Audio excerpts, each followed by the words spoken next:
హల్లెలూయా. దేవుని మహాకృపను బట్టి మరి ఒకసారి పునరుత్థానపు దినానికి వచ్చిన మీ అందరికీ నిండా వందనాలమ్మ, నిండా వందనాలు. పక్క వాళ్ళకు కూడా వందనాలు చెప్పండి. ఎందుకంటే యేసయ్యలో మనం ఒక కుటుంబం, ఆయన రక్తం చేత కడగబడిన మనము విడివిడిగా మనుషులము కాదు, ఒక తల్లిగా ఒక తండ్రిగా మనము కలిసి ఉన్నటువంటి మనుషులం. కాబట్టి ఒక ఫంక్షన్కి వెళ్ళినా ఎక్కడికన్నా వెళ్ళినా అందరినీ పలకరించం, కానీ మన దగ్గర వాళ్ళని మనం పలకరిస్తాం. పోనీ మనకెవరన్నా తెలియకపోతే పక్క వాళ్ళు పరిచయం చేస్తే వాళ్ళని అవునా అన్నట్టుగా పలకరిస్తాం. కాబట్టి యేసు రక్తంలో మనందరము రక్త సంబంధులం. ఆయన మనల్ని కలిపారు. కాబట్టి ఒక్కొక్కరు ఒక్కొక్క పరిస్థితులలో ఉంటారు. కొంతమంది ఫైనాన్షియల్ ఇష్యూలో ఉంటారు, కొంతమంది మానసికంగా క్షోభతలో ఉంటారు, కుటుంబ పరిస్థితులు నానా రకాలుగా ఉంటాయి. అయితే దేవుని మందిరానికి మనందరం వచ్చినప్పుడు మన పరిస్థితులను మర్చిపోయి, మన వేదనను మర్చిపోయి దేవుని సన్నిధిలో పక్క వాళ్ళని యేసయ్యలో దీవించటం, యేసయ్యలో పలకరించడం మనం అలవాటు చేసుకున్నప్పుడు వాళ్ళు కొద్దిసేపు వేరే విషయాలు మర్చిపోయి వాళ్ళ బాధ మీతో పంచుకోవడానికి కూడా అవకాశం ఉంటుంది. మీరు అలా వచ్చి ఇలా వెళ్ళిపోయారు అనుకో, ఎవరితో మాట్లాడకుండా బాధలో వచ్చిన వాళ్ళు వాళ్ళ బాధను చెప్పుకోవడానికి ఉంటారు. ఎందుకంటే వాళ్ళ బంధువులకు చెప్తే చులకనైపోతారు కదా. కాబట్టి నువ్వు పరిచయం అయ్యావు మందిరంలో, కాబట్టి నీతో పర్సనల్గా పంచుకుంటారు.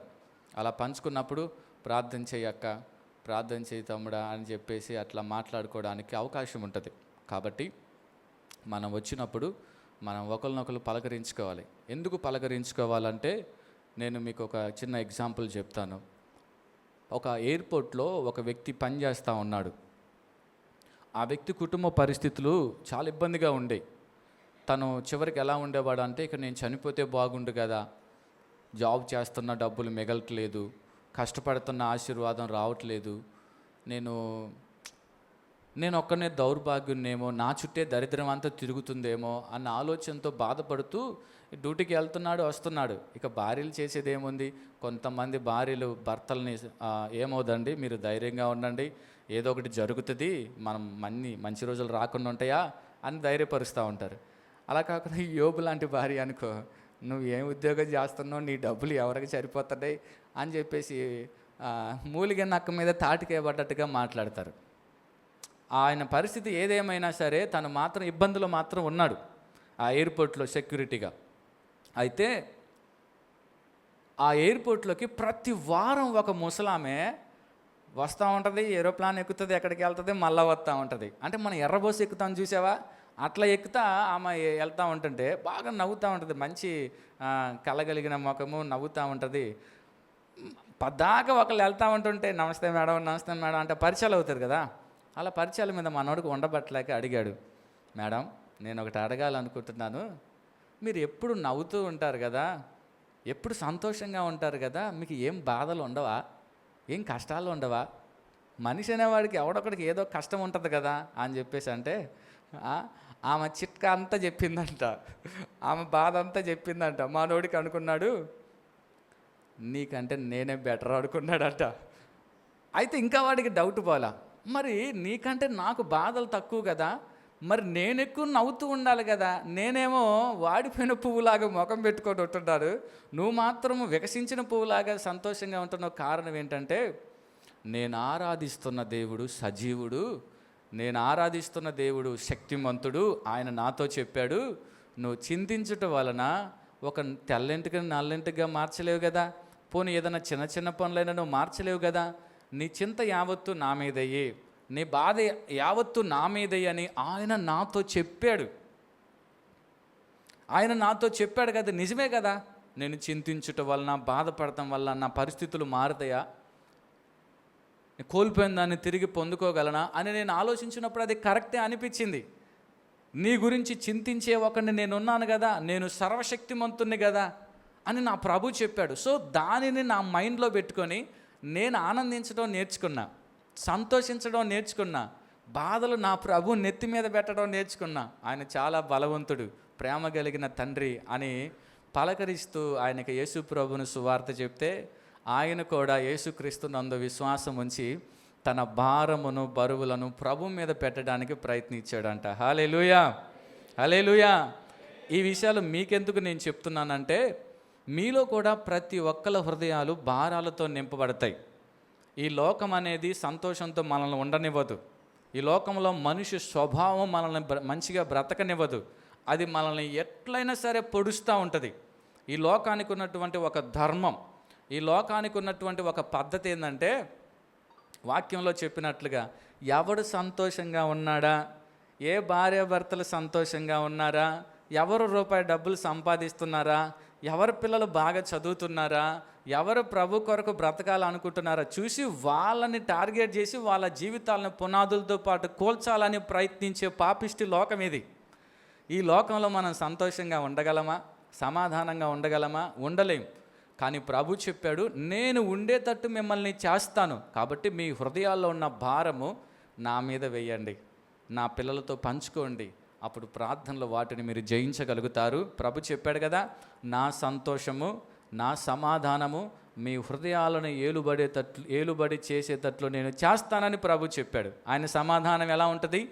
ఆయన దోణలో వెళ్తున్నప్పుడు చుట్టుపక్కల తుఫాన్ వస్తూ ఉంటుంది, కానీ యేసయ్య మాత్రము ప్రశాంతంగా నిద్రపోతుంటారు. కానీ మన శిష్యులు ఏం చేస్తుంటారు? కంగారు పడిపోతూ ఉంటారు. కానీ యేసు ప్రభు మాత్రం తుఫాన్లో సైతము ప్రశాంతంగా నిద్రపోతాడు. యేసు ప్రభుని గుండెలో కలిగి ఉన్నటువంటి యోనా కూడా బయటేమో తుఫాన్లు ఎగుతుంటే అల్లకల్లోలం అయిపోతుంటే మనోడు మాత్రం ప్రశాంతంగా నిద్రపోతూ ఉంటాడు. అంటే దేవుడిచ్చే సమాధానము శ్రమల మధ్యలో కూడా ఎలా ఉంటుందంటే, నువ్వు ప్రశాంతంగా ఉండేటట్టు కృపనిస్తాడు ఆయన. హల్లెలూయా. సమస్యలు అసలు ఉండవని కాదు, సమస్యలు ఉంటాయి, కానీ ఆ సమస్యల్లో సైతం మనం ప్రశాంతంగా బ్రతికేటట్లు మన ప్రభు మనకు సహాయం చేస్తారు. అందుకనే మనం మందిరానికి వచ్చినప్పుడు మనం ఎవరితో మాట్లాడకుండా ఉన్నట్టుగా మనం ఉండకూడదు. మందిరానికి వచ్చినప్పుడు, యెహోవా మందిరానికి వచ్చినప్పుడు ప్రతి వాళ్ళతో నువ్వు మాట్లాడడానికి ప్రయత్నించాను. ఎలా ఉన్నారు, బాగున్నారా, పరిస్థితులు ఎలా ఉన్నాయి, ఆరోగ్యం ఎలా ఉన్నాయి. నువ్వు మాట్లాడుతున్నప్పుడు ఏం జరుగుతుందంటే, వాళ్ళ హృదయాల్లో ఉన్న బాధ నీతో పంచుకోవడానికి ఇష్టపడతారు. చెప్పాను కదా, వాళ్ళతో మాట్లాడుతున్నప్పుడు ఆ ఎయిర్పోర్ట్లో ఉన్న అతను తన బాధను ఎలా పంచుకొని ఎలా బయటపడ్డాడో, అలాగా కొంతమంది స్ట్రగుల్ అవుతున్నటువంటి వాళ్ళతో నువ్వు మాట్లాడుతున్నప్పుడు, పురుషులైతే పురుషులు, స్త్రీలైతే స్త్రీలు, యవన బిడ్డలైతే యవన బిడ్డలు, వాళ్ళతో మీరు మాట్లాడుతున్నప్పుడు వాళ్ళ పరిస్థితులన్నీ నీతో చెప్పినప్పుడు వాళ్ళకి ఏమనిపిస్తుంది తెలుసా? చర్చిలో నా కొరకు ప్రార్థన చేసే ఒక అక్క ఉంది, నా బాధ చెప్పుకోవడానికి ఒక అక్క ఉంది, నా బాధను చెప్పినా సరే 10 మందికి అల్లరి చేయకుండా, 10 మందికి చెప్పకుండా నన్ను జాగ్రత్తగా ఉండే ఒక అక్క ఉంది, నమ్మకమైన అక్క అని నీ గురించి దేవుడి దగ్గర సాక్ష్యం చెప్తుంది. అప్పుడు ఏం జరుగుతుంది తెలుసా? నిన్ను దేవుడు చెక్కిన దానికి ప్రతిఫలం ప్రభు ఆకాశం ముందు చూసి సంతోషిస్తాడు. ఎస్, ఈ కొమ్మని నేను చెక్కాను, ఈ చెట్టును నేను నాటాను, దేని నిమిత్తం దీన్ని నాటానో ఆ పని కొరకే అది పని చేస్తుంది అని దేవుడు సంతోషిస్తాడు.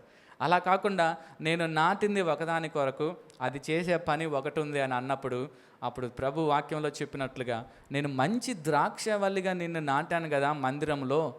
మంచి ద్రాక్షవల్లిగా అంటే 10 మందికి నీ ఫ్రూట్స్ ఇచ్చి, 10 మందికి నీ మంచితనాన్ని పంచి, వాళ్ళ జీవితాల్లో తీపిని, ఆనందాన్ని పంచాలని నేను నిన్ను నా మందిరంలో నాటాను కదా. కానీ నువ్వు ఎలా కారు ద్రాక్షలాగా మారిపోయావు, చెడ్డదానిలాగా ఎలా మారిపోయావు, మోగదానిలాగా ఎలా మారిపోయావు, పనికిరాని దానిలాగా ఎలా మారిపోయావు, నీ జీవితమే నీకు సరిపోయిందా? నీ జీవితమే నీకు సరిపోయేటట్టుంటే నిన్ను మందిరంలో ఎందుకు నాటాను అని ప్రభు అడుగుతారు. కాబట్టి మందిరంలోకి వచ్చిన మనము యెహోవా బిడ్డల్ని ఆదరించాలి, యెహోవా బిడ్డలతో మాట్లాడాలి, యేసయ్య నామానికి మహిమ తీసుకురావాలి. హల్లెలూయా. కాబట్టి నేను చెప్పే ఈ మాటలు ఉపోద్ఘాతం ఏంటంటే, మీరు అందరూ ఒకరినొకరు మంచిగా విష్ చేసుకోవాలి. మళ్ళీ ఒకసారి వందనాలు అక్కని పక్క వాళ్ళకి చెప్పండి. హల్లెలూయా. నేను ఒక టాస్క్ ఇస్తాను మీకు. మీ నోటిలో జీవాన్ని మరణాన్ని దేవుడు పెట్టాడా లేదా? వాక్యం ఏం చెప్తుందంటే, మీ నోటిలో జీవాన్ని మరణాన్ని పెట్టాను అన్నాడు. కాబట్టి మీ నోటితో పలకగలిగినన్ని ఆశీర్వాదాలు మీ పక్క వాళ్ళతో పలకండి. మీ నోటితో పలకగలిగినన్ని ఆశీర్వాదాలు మీ పక్క వాళ్ళతో పలకండి.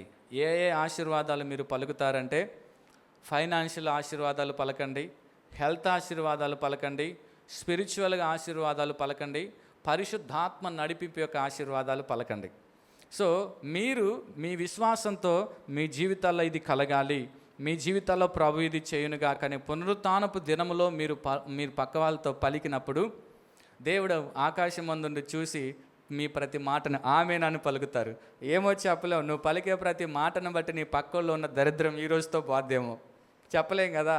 ఎవరి నోట్లో ఏ మంచితనం పెట్టాడో మనకు తెలియదు కదా దేవుడు, అదంతా ఆయనకి తెలుసు. ప్రతి మొక్కను నాటాడంటే ప్రతి మొక్క విషయంలో ఆయనకు ఒక ఉద్దేశం ఉంది, ఒక ప్రణాళిక ఉంది. హల్లెలూయా. చేస్తారా? మీ పక్క వాళ్ళు నిజంగా ఆశీర్వదించబడాలని అనుకుంటేనే చెప్పండి, లేదు వీడు ఆశీర్వదించబడితే నా ఇచ్చపోతుంది అన్నట్టుగా మీరు అలా చేశారు అనుకో, నేనేం చేయాలి, ఆకాశం ముందు దేవుడు మరి ఇంత స్వార్థంగా ఉన్నావు ఏంటిరా అని అంటాడు. హల్లెలూయా. కాబట్టి చిన్నపిల్లలు అయితే మీకు బాగా చదువు రావాలనండి, మీరు పిల్లలకు మంచిగా లోబడాలనండి, తర్వాత మీరు పెళ్ళైన వాళ్ళైతే మీ భర్తలకు లోబడాలనండి, డబ్బును మేనేజ్ చేయటం మీకు రావాలనండి, తర్వాత హెల్త్ని ఎలా కాపాడుకోవాలో మీకు రావాలనండి. అలా మీ మనసులో మీ నోట్లో దేవుడు ఏ మంచి మాటలు అయితే పలుకుతాడో అవన్నీ మీ పక్క వాళ్ళతో పలకండి. పలుకుదామా? ఎందుకయ్యా అంటే ఈ వాక్యం నువ్వు చెప్పుకొని అలాగ మా ద్వారా అంటారా? ఊరికే, ఎందుకంటే మీ నోట్లో జీవాన్ని పెట్టాడు కదా దేవుడు, అది వాడుకుందామని. మీలో యేసయ్య ఉన్నాడు కదా, పరిశుద్ధాత్మ దేవుడు మీ లోపలికి వచ్చాడు కదా, అందులో శక్తి ఉన్నది మీకు తెలియదు. కాబట్టి పక్క వాళ్ళతో మీరు పలకండి. 1 2 3 స్టార్ట్. పక్క వాళ్ళతో మీ పక్క వాళ్ళతో శుభవచనాలు పలకండి. మీ మనస్ఫూర్తిగా పలకండి, మీ మనస్ఫూర్తిగా పలకండి. ప్రభు మిమ్మల్ని దీవించునుగా కనండి. వాళ్ళ వైపు చూసి చెప్పండి నిజంగా, ఎందుకంటే ఎవరెవరు ఏ శ్రమంలో ఉన్నారో మీకు తెలియదు. ఎందుకంటే మీ నోట్లో దేవుడు జీవాన్ని పెట్టాడు, మీ నోట్లో దేవుడి శక్తిని పెట్టాడు. పలకండి, మీకు కొంచెం టైం ఇస్తాను. పలకండి. ప్రభు ఆశీర్వాదపు వచనాలు పలకండి. అమ్మ పలకండి, ఇదిగో ముందు కూర్చున్నావు కదా తల్లా, పలుకు, ఆమెకు మంచి ఆరోగ్యం రావాలని. నువ్వు కూడా పలుకు, మంచి ఫైనాన్షియల్ రావాలని పలకండి. ముఖశుద్ధి కొరకు నాయనా తండ్రి గారితో చెప్పు పక్క, ఆశీర్వదించబడతాం నీకు ఇష్టం లేదా?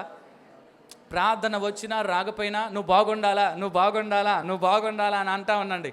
మీ నోటుకుండా వచ్చే ప్రతి మాటని నా ప్రభు దీవిస్తాడు. విశ్వాసంతో పలకండి. విశ్వాసం లేని అవిశ్వాసుల్లాగా మనం ఉండకూడదు. హల్లెలూయా. యేసు నామములో మీరు పలికిన ప్రతి మాట నా ప్రభు స్థిరపరచునుగాక. మీ నోట్లుండి వచ్చిన ప్రతి ఫైనాన్షియల్ ఆశీర్వాదం నా ప్రభు దీవించునుగాక. మీ కుటుంబాల్లో ఆశీర్వాదపు వచనాలతో నింపబడునుగాక. యేసు నామములో మీ బిడ్డలు ఆశీర్వదించబడునుగాక. యేసు నామములో మీ కుటుంబాలు ఆశీర్వదించబడునుగాక. మీ కుటుంబాల మీద ఉన్న ప్రతి శాపం నా ప్రభు కొట్టివేయునుగాక. మీ కుటుంబాల్లో కుటుంబ ప్రార్థనతో ఉల్లాసకరమైన ధూపాలు ప్రభు కొరకు లేపబడునుగాక. నీ పిల్లలు ఉన్నతమైన చదువులోను ఉన్నతమైన స్థానాల్లో నా ప్రభు స్థిరపరచునుగాక. ఉన్నతమైన ఉద్యోగాల్లో మిమ్మల్ని నా ప్రభు స్థిరపరచునుగాక. నవనూతన మార్గాల్లో నూతన ఆశీర్వాదపు ద్వారాలు నా ప్రభు మీ కొరకు తెరుచునుగాక. నవనూతన మార్గాల్లో మీ చేతి పనిని నా ప్రభు దీవించునుగాక. మీ దుఃఖ దినములు నా ప్రభు సమాప్తి చెయ్యునుగాక. మీ వేదన నా ప్రభు సమాప్తి చెయ్యునుగాక. రానున్న దినాల్లో శుభకరమైన ఆనవాలుగా నా ప్రభు మీ అందరి కొరకు చేయునుగాక. హల్లెలూయా. వాక్యంలోకి వద్దాం. ఈరోజు ప్రభు మన కొరకు సిద్ధపరిచినటువంటి వాక్యములకు మనం వద్దాం. లూకాసు వార్త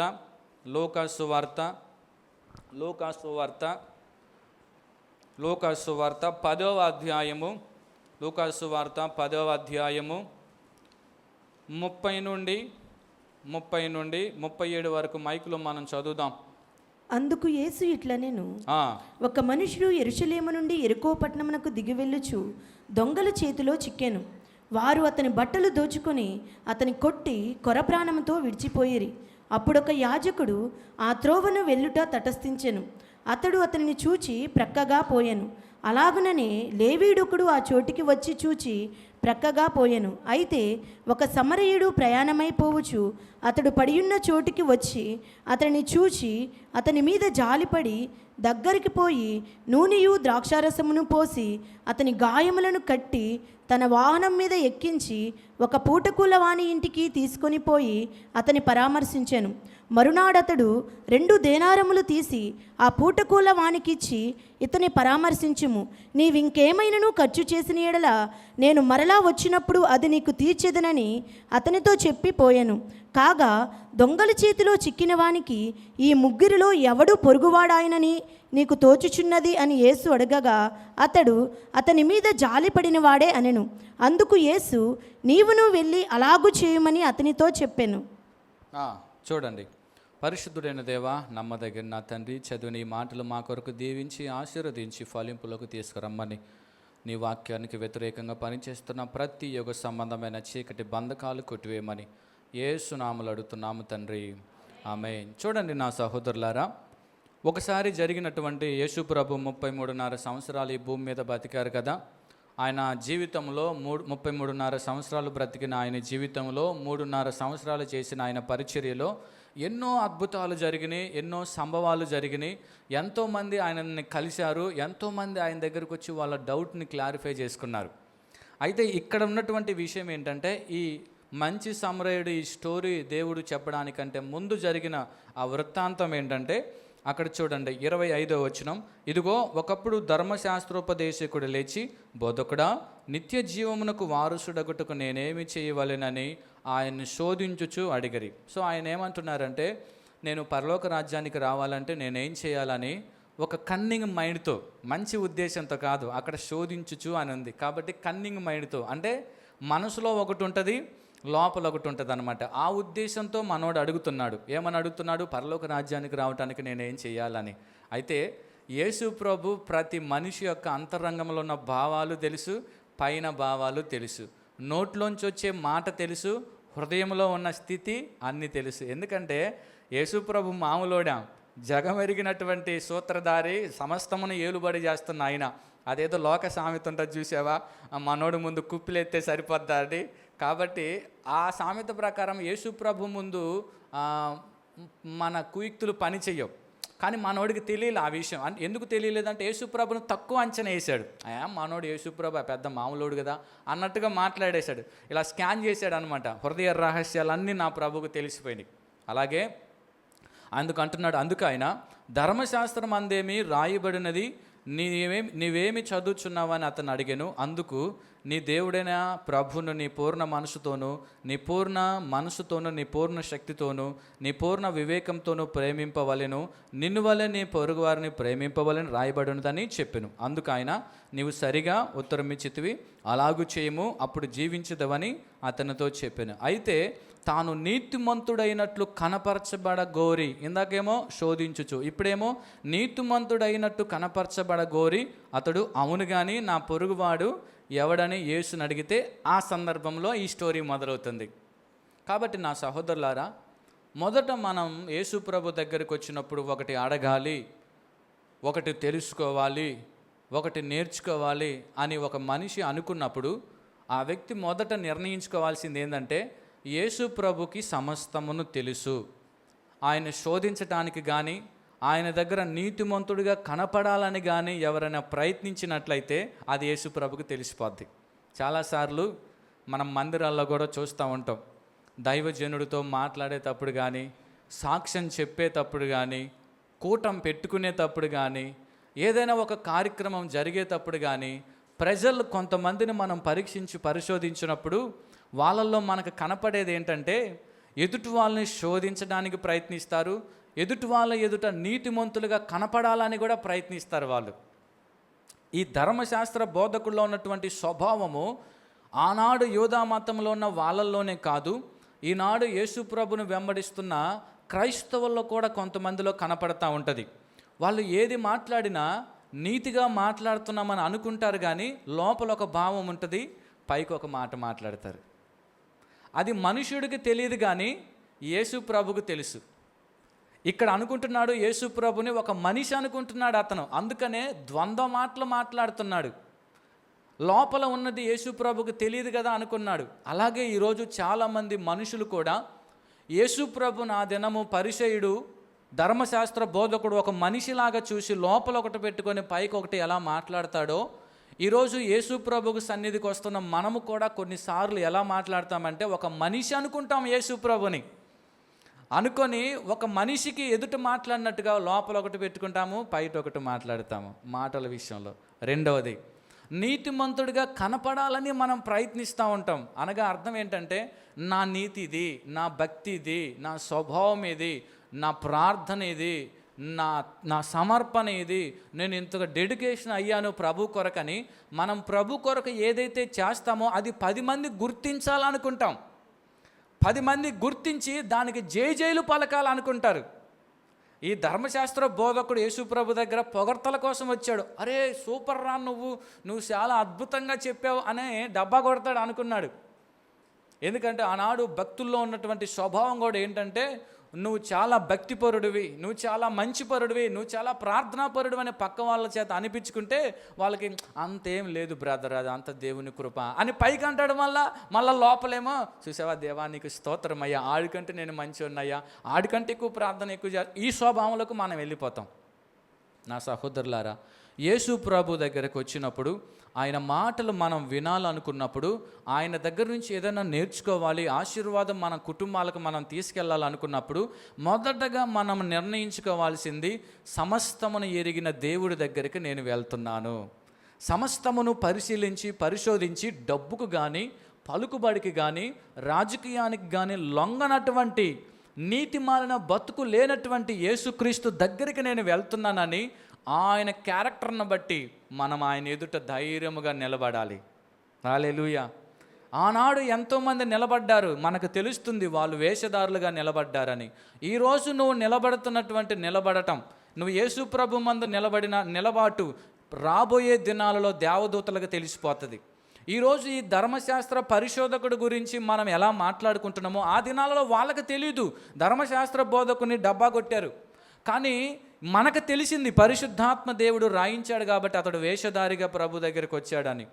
ఈరోజు కూడా మనము ప్రభు దగ్గరికి నిలబడుతున్నాం. మనకు తెలియదు ఇక్కడ ఎవరు ఎలా ఉన్నారు అనేది, ఎవరు ఎలా ప్రభుని ఆరాధిస్తున్నారు అనేది మనకు తెలియదు. కానీ రానున్న దినాల్లో పరలోకానికి వెళ్ళిన తర్వాత దేవదూతల ఎదుట ఎవరెవరు ఎలాగ శోధించారు, ఎవరెవరి హృదయాల్లో ఏ భావాలతో ప్రభు దగ్గరికి వచ్చారు, ఏ క్షణంలో ఎప్పుడు ఎలా ప్రవర్తించారు, హృదయ రహస్యాలన్నీ బయటపరచబడతాయి.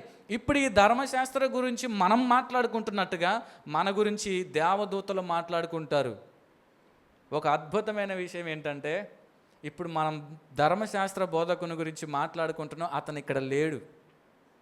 రేపొద్దున మన క్యారెక్టర్ గురించి, మన భక్తి గురించి పరలోక రాజ్యంలో దేవదూతలు మాట్లాడుకుంటున్నప్పుడు మనం అక్కడ ఉంటాం.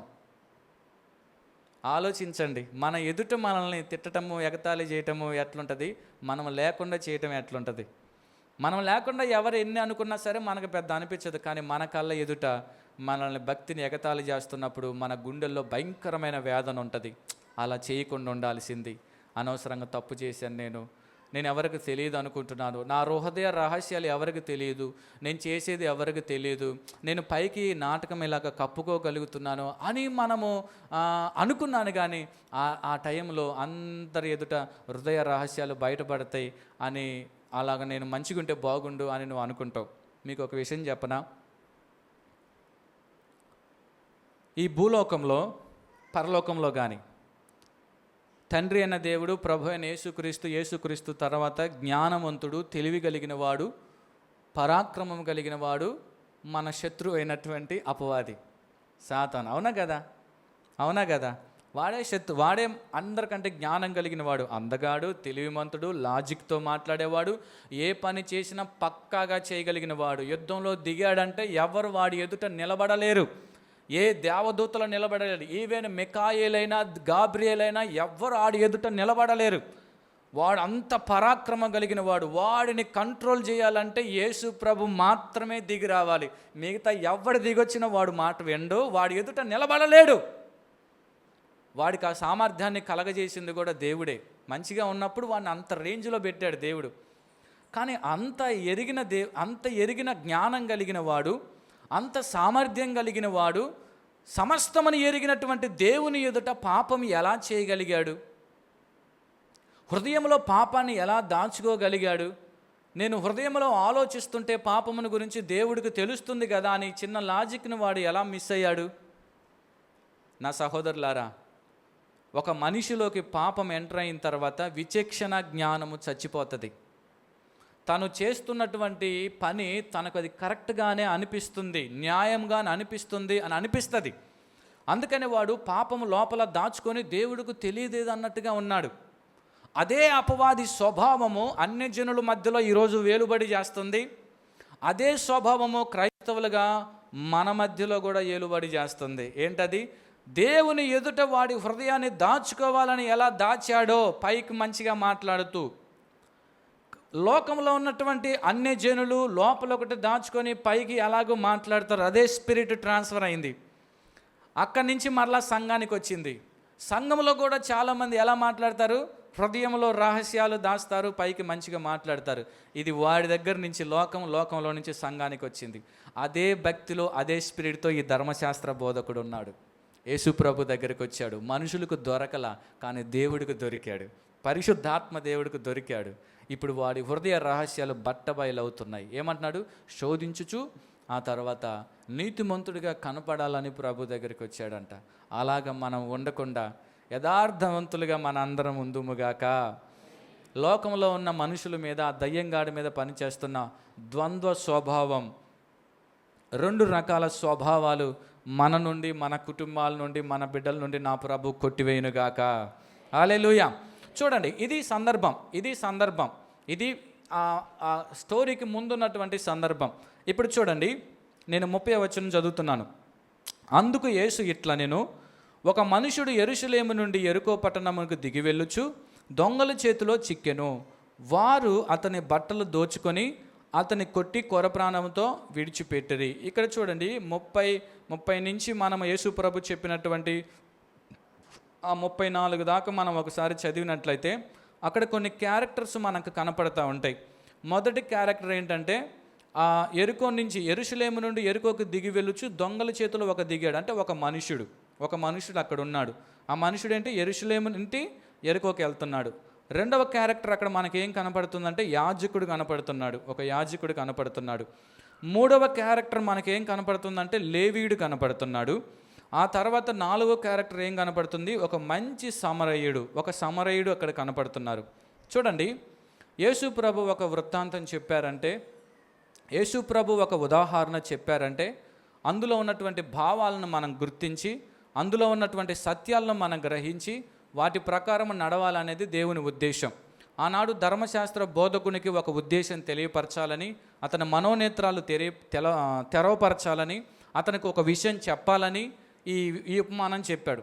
ఈరోజు ఈ ఉపమానాన్ని ధ్యానించుకుంటున్న మనం కూడా ఈ ఉపమానం నుండి కొన్ని విషయాలు మనం నేర్చుకోవాలి.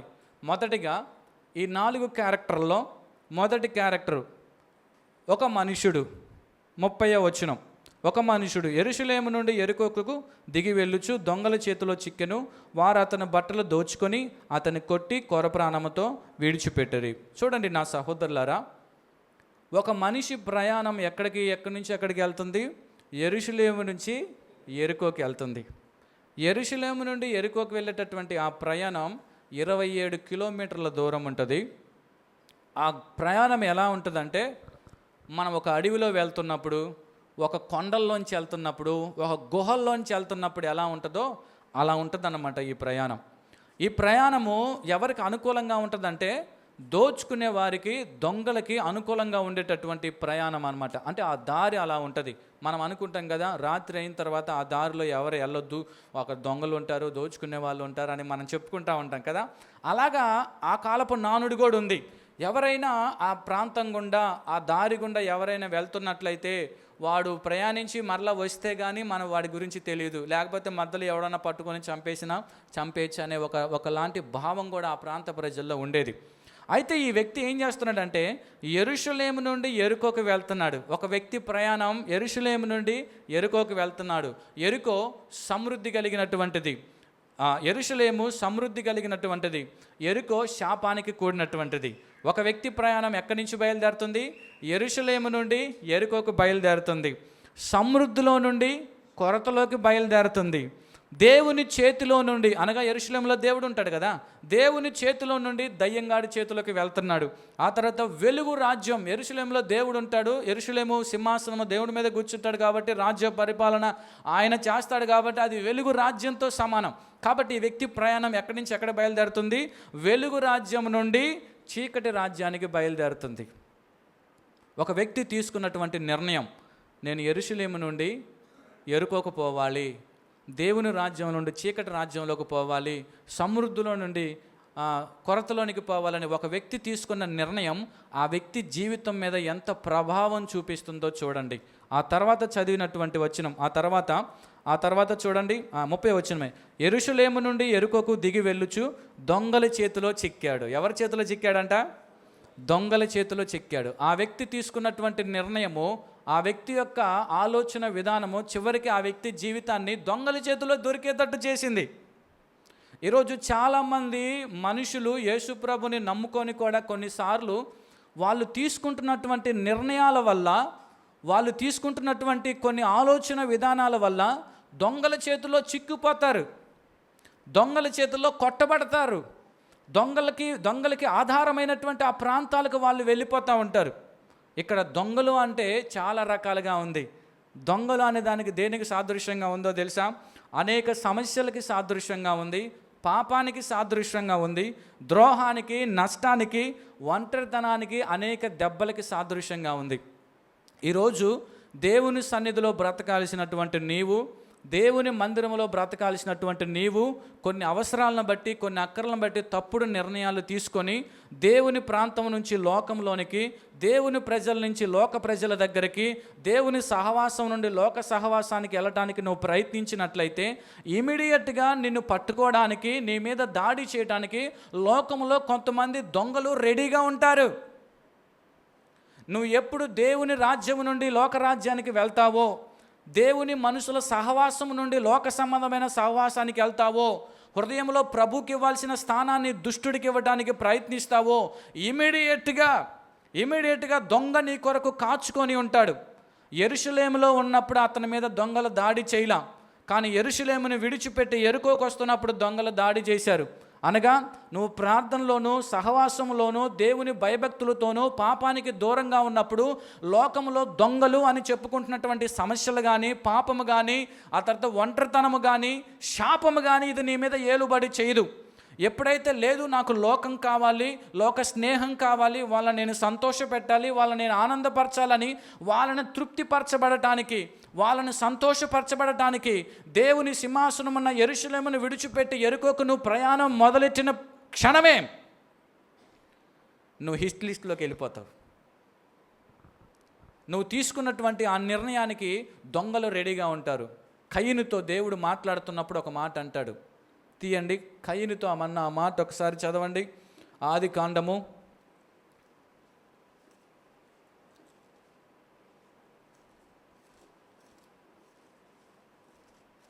4వ అధ్యాయము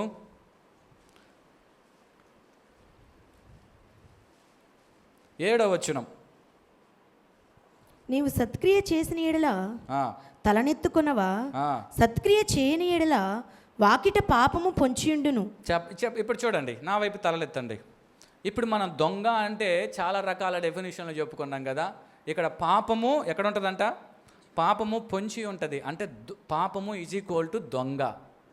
నువ్వు ఎప్పుడైతే దేవుని సహవాసము నుండి లోకానికి వెళ్ళాలని ఏ కోణంలోనైనా సరే నువ్వు ప్రయత్నిస్తే వెంటనే నీ గుమ్మం దగ్గర దొంగ రెడీగా ఉంటాడు నీ మీద అటాక్ చేయడానికి.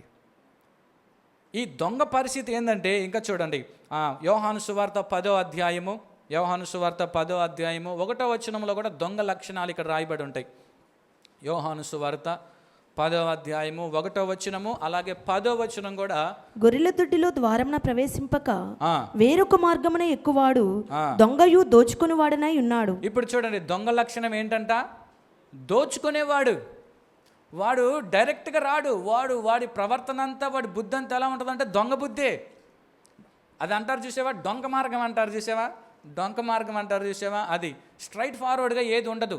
నేను ఎందుకు ఈ మాటలు చెప్తున్నానంటే, దేవుని సహవాసాన్ని విడిచి, దేవుని ఆలోచనలు విడిచి, దేవుని మందిరాన్ని విడిచి, లోకం కావాలి నాకు, లోకంలో ఉన్న మనుషులను నేను సంతోషపరచాలని నీ ఆలోచన ప్రపంచంలో అనుకున్న ఆ క్షణమే, అనగా యెరూషలేము నుండి నా ప్రయాణాన్ని యెరికోకు నేను వెళ్తాను అనుకున్న ఆ క్షణమే నీ మీద అటాక్ చేయడానికి దొంగలు పొంచి ఉంటాడు.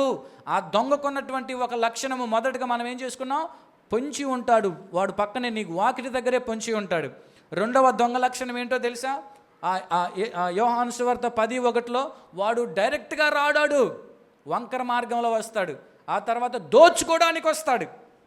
ఆ తర్వాత 10వ వచనం, దొంగ దొంగతనమును, హత్యను, నాశనమును చేయుటకు వచ్చును గాని మరి దేనికిని రాడు. చూడండి, దేనికోసం వస్తాడంట నీ దగ్గరికి వాడు? ఇప్పుడు చెప్పండి ఈ దొంగ లక్షణాలు నేను మీకు చెప్పాను కదా. యెరూషలేము నుండి యెరికోకు వెళ్తున్నటువంటి ఆ వ్యక్తి దగ్గర నుంచి ఆ దొంగలు ఏం చేశారు? ఆ వ్యక్తిని ఏం చేశారు? మొదట ఏం చేశారు? బట్టలు. చూడండి అక్కడ చూడండి, లూకా సువార్త 10వ అధ్యాయము 30వ వచనంలో నాతో పాటు నేను చదువుతాను, మీరు వినండి. ఒక మనుషుడు యెరూషలేము నుండి యెరికోకు దిగి వెళ్ళుచు దొంగల చేతిలో చిక్కాను. ఇక్కడ దాకా చెప్పుకున్నాం. ఇప్పుడు ఈ దొంగలు ఏం చేశారు అనేది అక్కడ చూడండి. వారు అతని బట్టలు దోచుకొనిరి. ఏం చేశారంటే దొంగలు, ఇందాక మనం చదువుకున్నాక దొంగ దోచుకోవడానికే వస్తాడు. ఇక్కడ ఏం చేశాడు? బట్టలు దోచుకున్నాడంట, ఆ తర్వాత కొట్టాడంట, ఆ తర్వాత కొన ప్రాణంతో విడిచిపెట్టి వెళ్ళిపోయాడు. నా సహోదరులారా, ఒక మాట ఆలోచించండి. యెరూషలేములో ఉన్నప్పుడు ఆయన స్థితి బాగానే ఉంది. సమస్యలు ఉంటాయి, కానీ ప్రాణానికి నెమ్మది ఉందా లేదా? క్షేమం ఉందా లేదా? కానీ యెరికోకు వెళ్తున్నటువంటి ఆయన జీవితం ఎలా మారిపోయిందో చూడండి. మొదట దొంగల చేతిలో చిక్కిపోయాడు, కొట్టారు, బట్టలన్నీ తీసుకున్నారు. ఇప్పుడు ఆయన స్థితి ఎలా ఉందో తెలుసా? కొన ప్రాణముతో ఉండిపోయింది. కొన ప్రాణముతో అక్కడ పడి ఉండిపోయాడు. బట్టలు దేనికి సాదృశ్యం ఉంటాయో తెలుసా? కొన ప్రాణముతో బ్రతికి ఉండటం అంటే అర్థం ఏంటో తెలుసా? ఒకసారి వెలిగించబడి, ఒకసారి ప్రభుతో నడిచి, ఒకసారి ప్రభు కొరకు బ్రతికి, ఆ తర్వాత తప్పిపోయినటువంటి వాళ్ళ జీవితాలు ఎలా ఉంటాయో తెలుసా?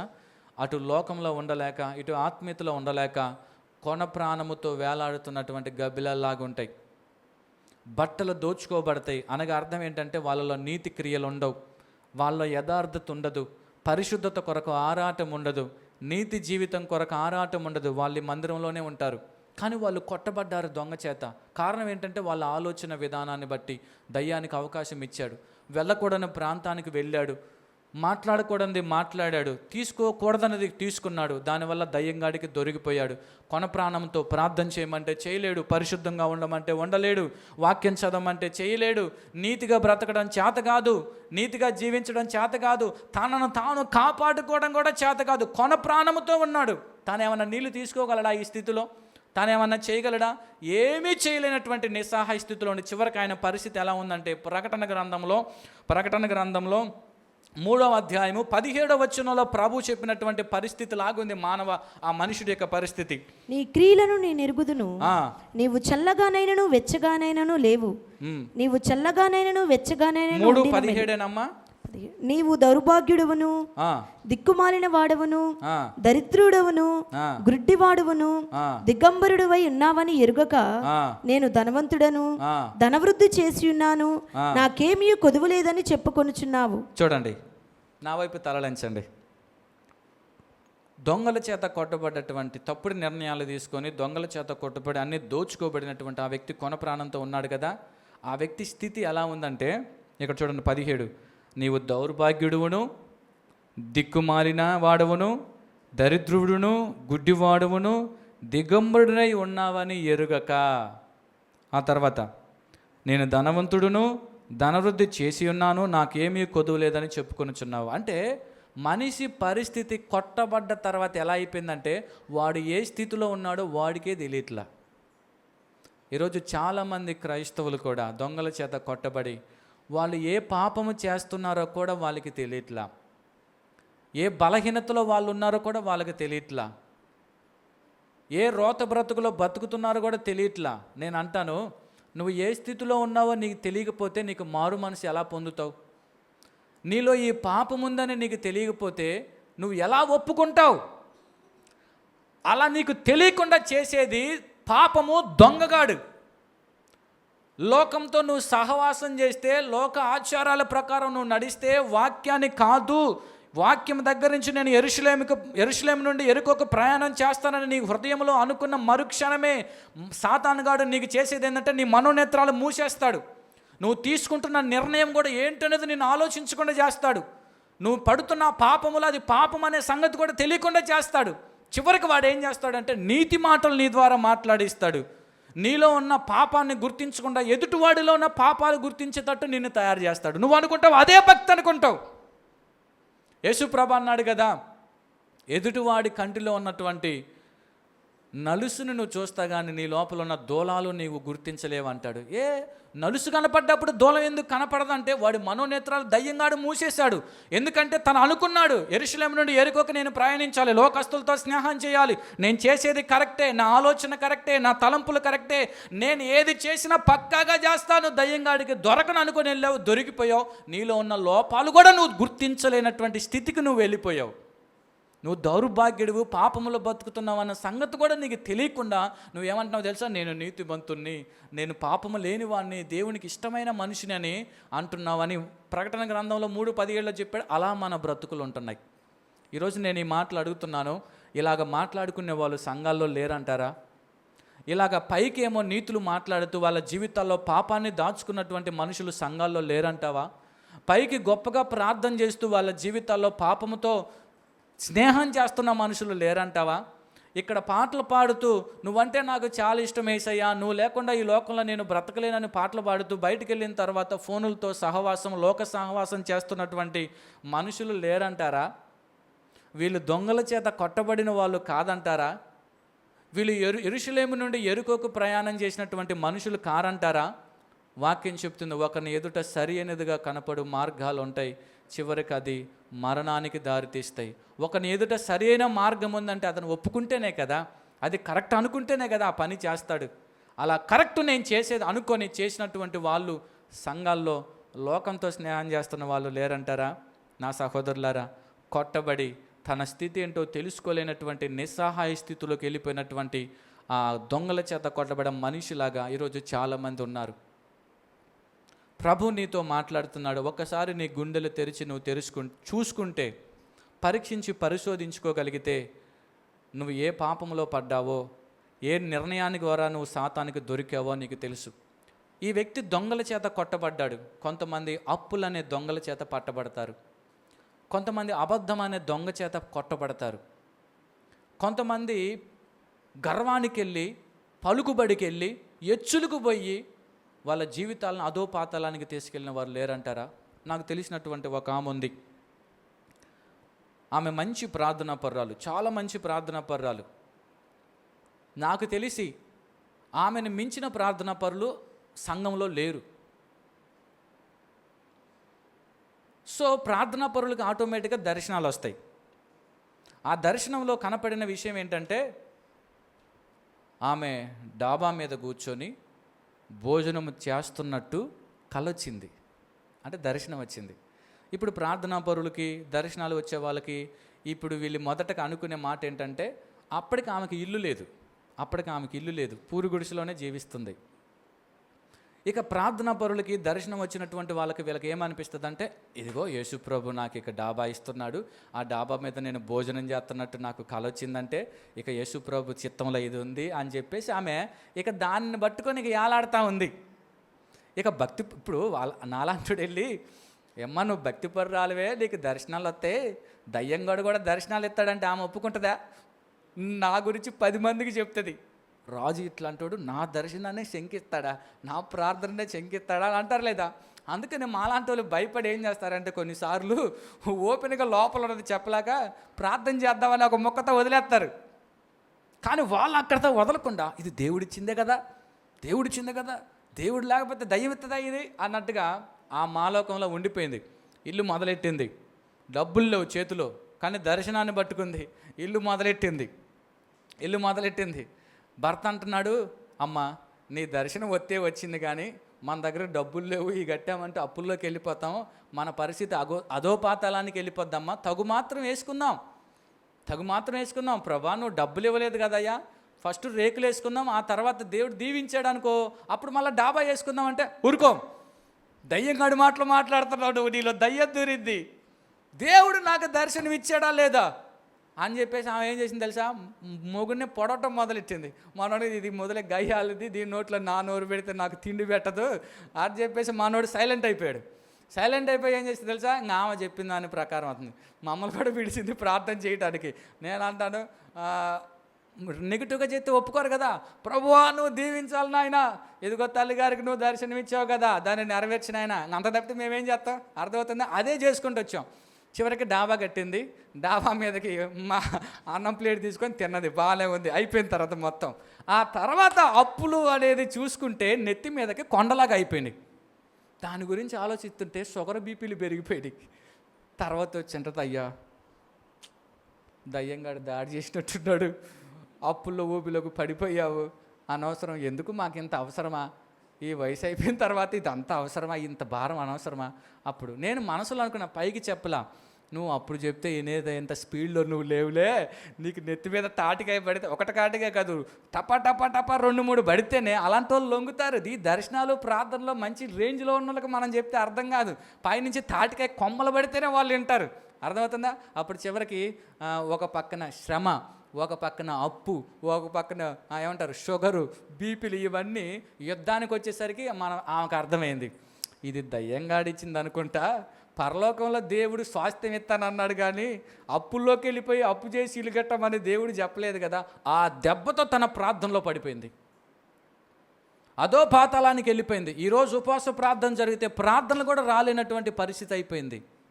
నేను ఎందుకు అంటానంటే, దయ్యంగాడు దొంగ నీ మీద దాడి చేసినప్పుడు కోలుకోలేనటువంటి స్థితిలో నీ మీద దాడి చేస్తాడు. వాడు ఎప్పుడు దాడి చేస్తాడో తెలుసా?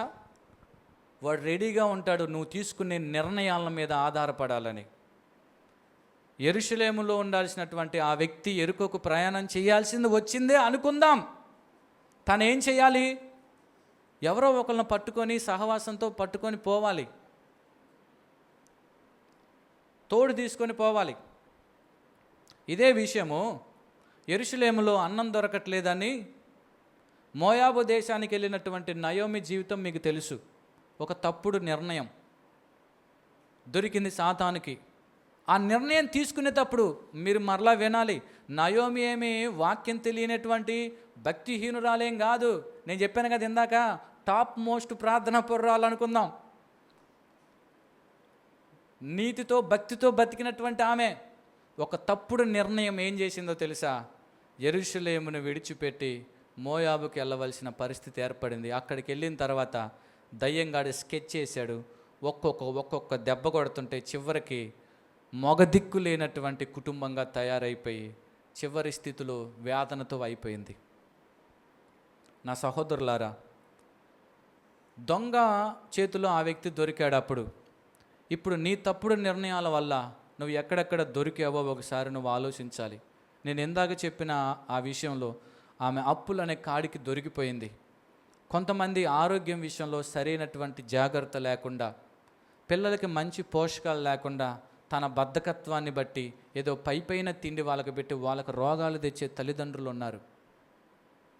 కొంతమంది ఎచ్చులకు పోయి కొత్త బట్టలు వేసుకోవాలి, కొత్త ఫ్రిడ్జులు కొనాలి, అవి కొనాలి ఇవి కొనాలి అనుకొని వాళ్ళ రాబడి కంటే ఎక్కువ ఖర్చు పెట్టి దయ్యంగాడికి దొరికిపోయే వాళ్ళు ఉన్నారు. చివరికి వాడు ఏమంటాడో తెలుసా? ఈరోజు పనికి వెళ్తే నీకు డబ్బులు వస్తాయి, నీ అప్పులు తీర్చబడతాయి, దేవుడికి తెలియదంటావా అని నెమ్మది లేకుండా పరిగెత్తేటట్టు చేస్తాడు. వాడు పరిగెత్తేటట్టు చేస్తాడు.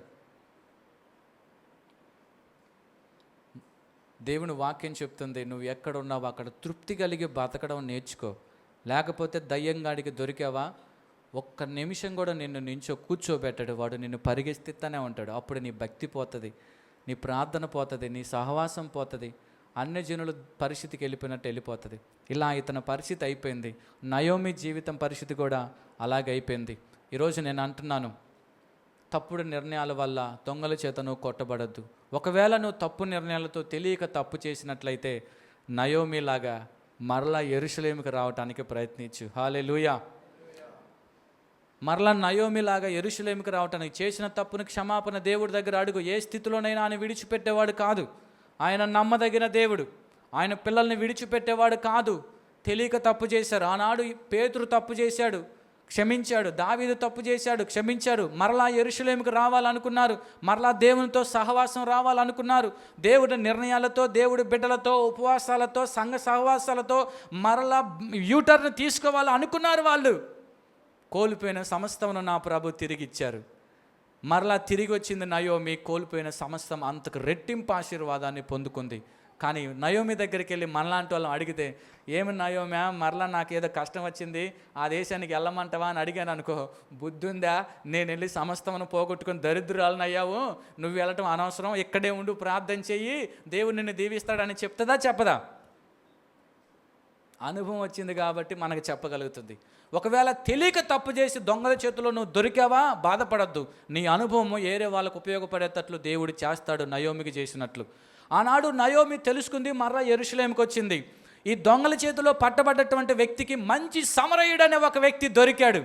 కొన ప్రాణంలో పట్టబడుతున్న ఆ వ్యక్తికి ట్రీట్మెంట్ ఇచ్చాడు, బ్రతికించాడు, మరలా మంచి స్థితికి అతను తీసుకెళ్ళాడు.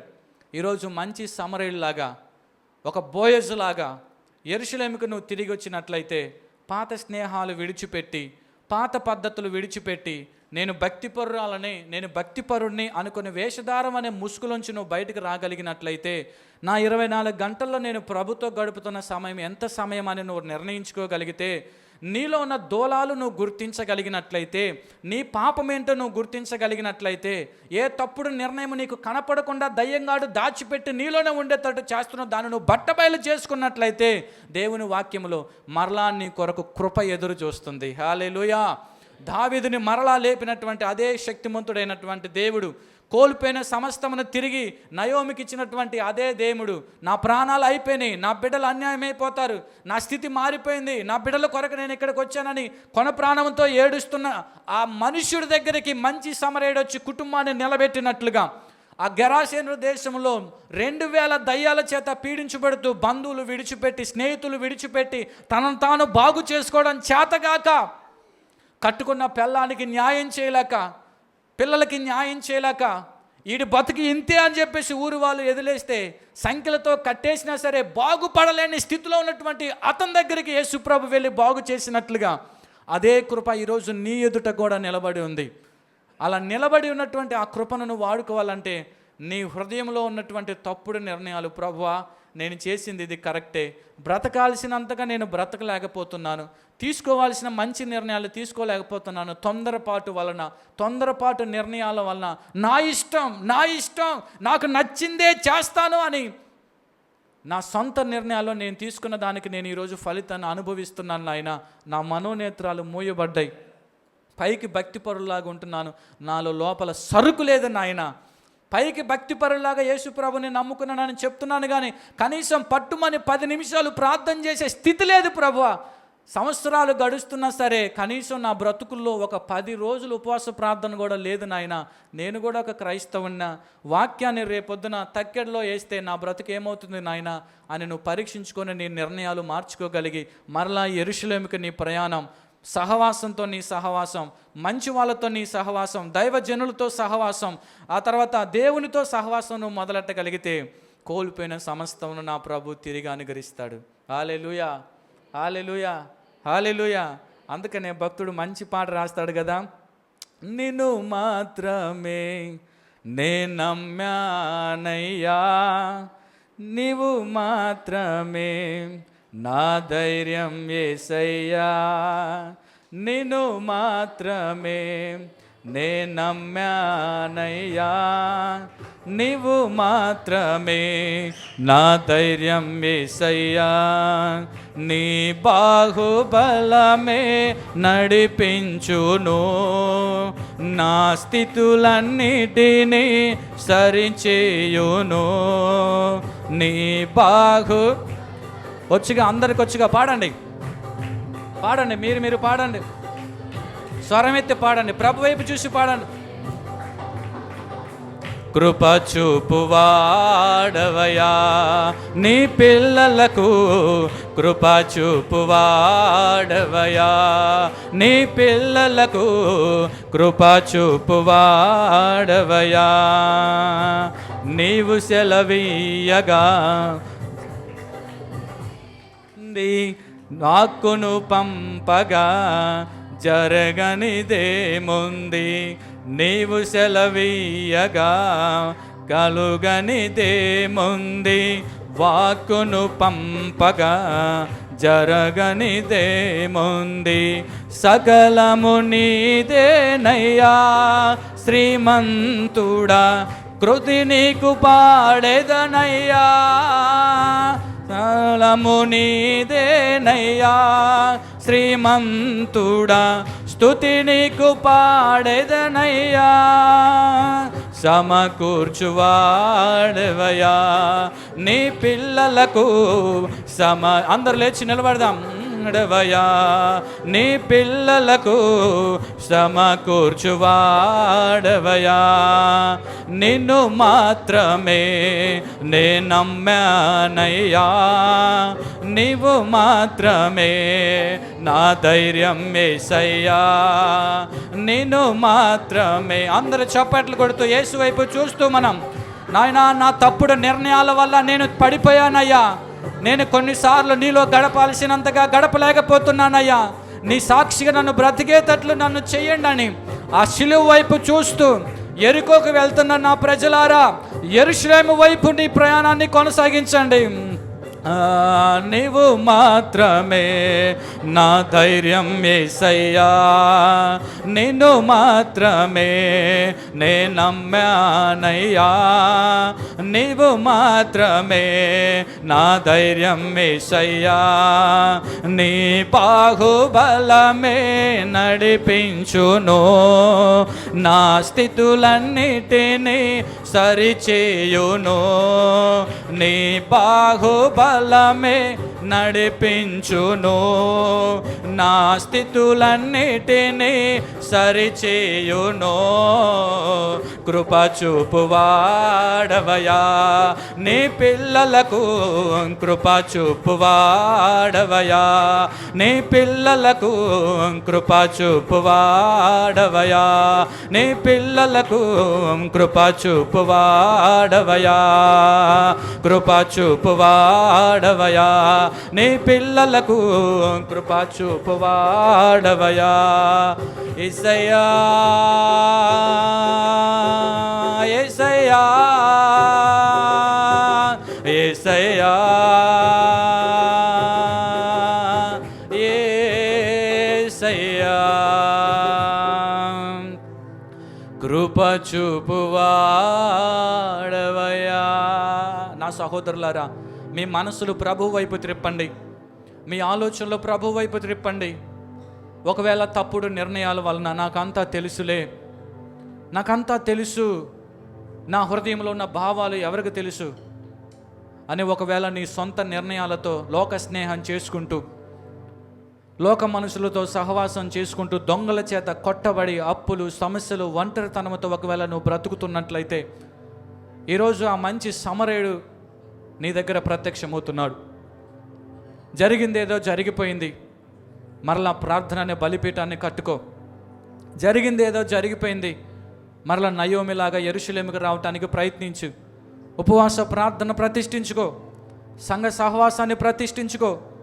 నాకేమీ తెలియదు నాయనా, నేను వట్టివాణ్ణి మట్టివాణ్ణి ప్రభువా, నాకు తెలిసిందంతా బుర్రహీనతమైనది నాయనా, నాకు తెలిసిందంతా నా జీవితాన్ని పాడు చేసుకునేదే కానీ నన్ను బాగు చేసేది కాదు నాయనా. నీ పాదాల దగ్గరకు నేను వస్తున్నాను, నీ కృప కొరకు నేను వస్తున్నాను అయ్యా.